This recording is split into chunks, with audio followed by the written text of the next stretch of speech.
Olá, seja bem-vindo, seja bem-vinda a mais um encontro. Hoje somos convidados a fixar nosso olhar no coração da igreja, ou seja, na Eucaristia, que é o tema da catequese de hoje. A Eucaristia, ela ocupa um lugar central na celebração dos sacramentos.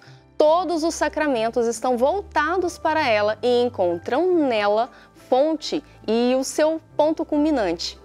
É a raiz e o centro da comunidade cristã. E aí eu aproveito para lembrar brevemente o sentido da refeição na Bíblia. Para entender toda a riqueza da Eucaristia, devemos olhar a Bíblia tanto no Antigo como no Novo Testamento. Na Bíblia, a refeição é sinal de amizade, hospitalidade, paz e perdão, presença de Deus. É sinal da aliança de Deus com o seu povo, um sinal do reino.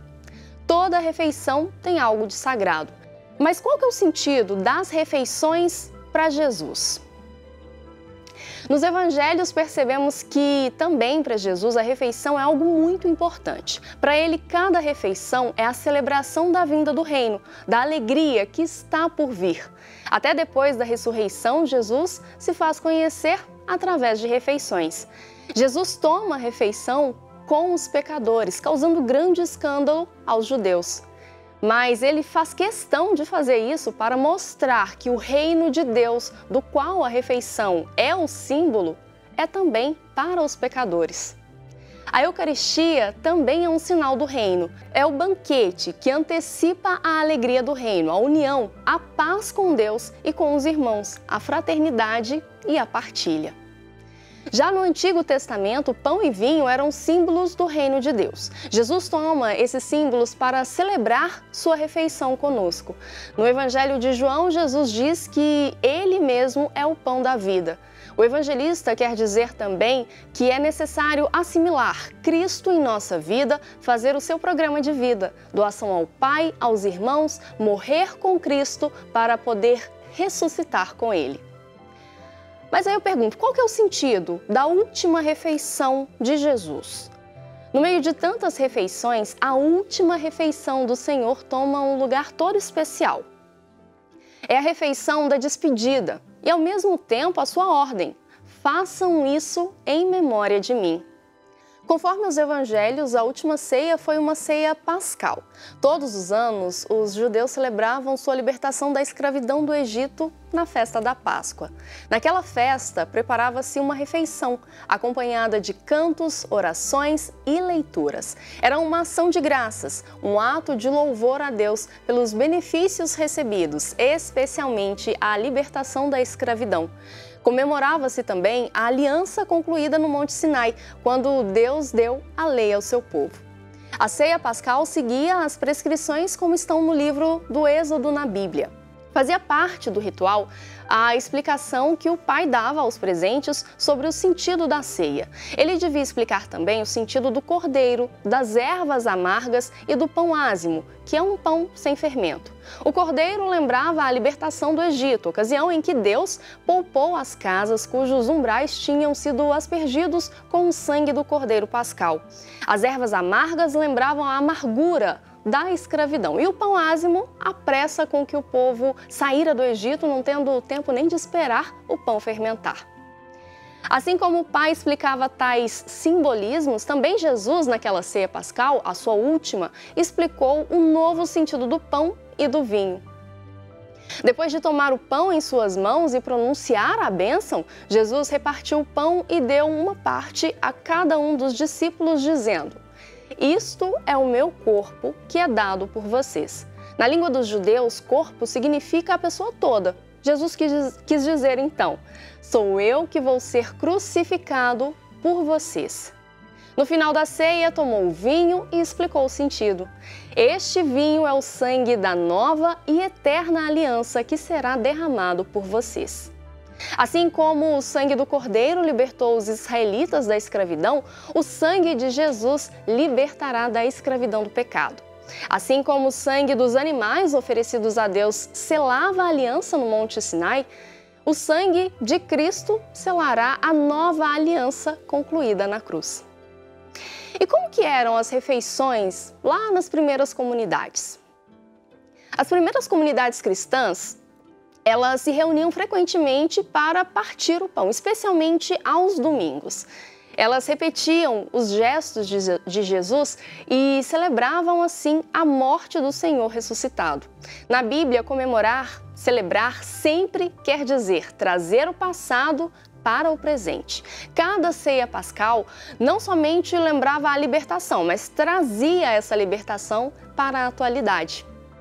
Assim também a celebração da morte do Senhor traz o sacrifício de Cristo para o presente. Os primeiros cristãos usavam a expressão Eucaristia. Essa palavra grega quer dizer ação de graças. Também usavam a expressão fração do pão e ceia do Senhor. A Eucaristia é o sacramento da saudade. Era a saudade de Cristo que fazia com que os primeiros cristãos se reunissem para a fração do pão e a ceia do Senhor. O Padre Zezinho, ele tem uma música muito bonita que diz assim: daqui do meu lugar eu olho o teu altar e fico a imaginar aquele pão, aquela refeição.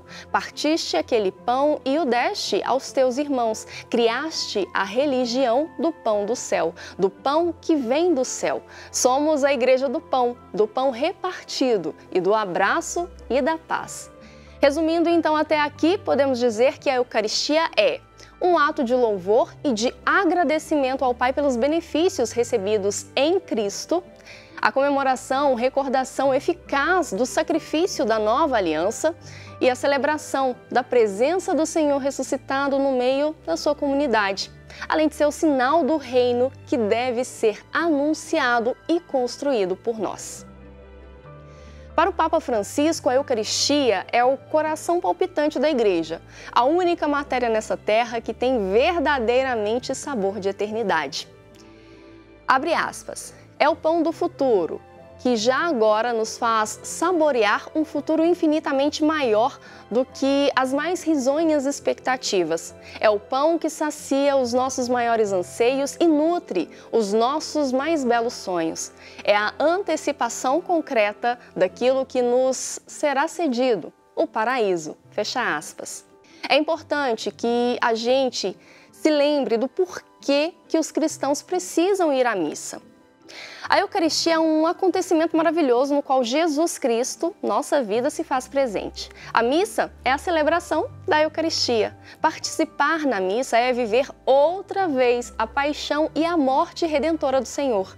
O Senhor está ali conosco, presente.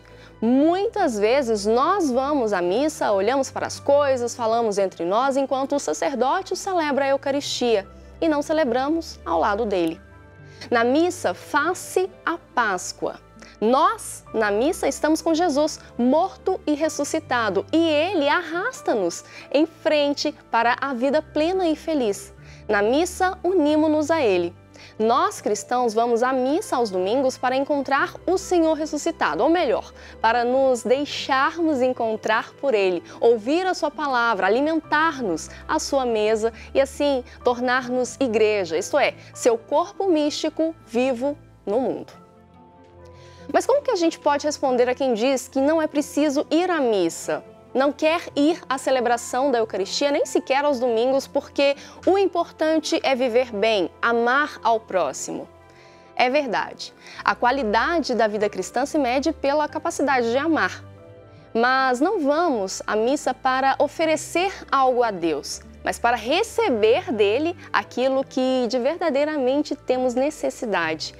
E o que tem a ver a missa, a Eucaristia, com o testemunho cristão? Na missa, depois de partido o pão consagrado, ou seja, o corpo de Cristo, o sacerdote o mostra aos fiéis, convidando-os a participar no banquete eucarístico. Conhecemos as palavras que ressoam do santo altar. Felizes os convidados para a ceia do Senhor. Eis o Cordeiro de Deus que tira os pecados do mundo. Somos nós que nos movemos em procissão para receber a comunhão. Caminhamos rumo ao altar em procissão para receber a comunhão. Mas, na verdade, é Cristo que vem ao nosso encontro para nos assimilar a si.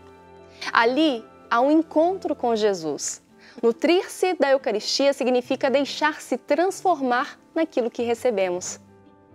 E mais uma vez, eu gostaria de lembrar uma catequese do Papa Francisco sobre a Eucaristia, onde ele diz: cada vez que recebemos a comunhão, nos assemelhamos mais a Jesus, nos tornamos mais em Jesus. Enquanto nos une a Cristo, arrancando-nos dos nossos egoísmos, a comunhão abre-nos e une-nos a todos aqueles que são um nele.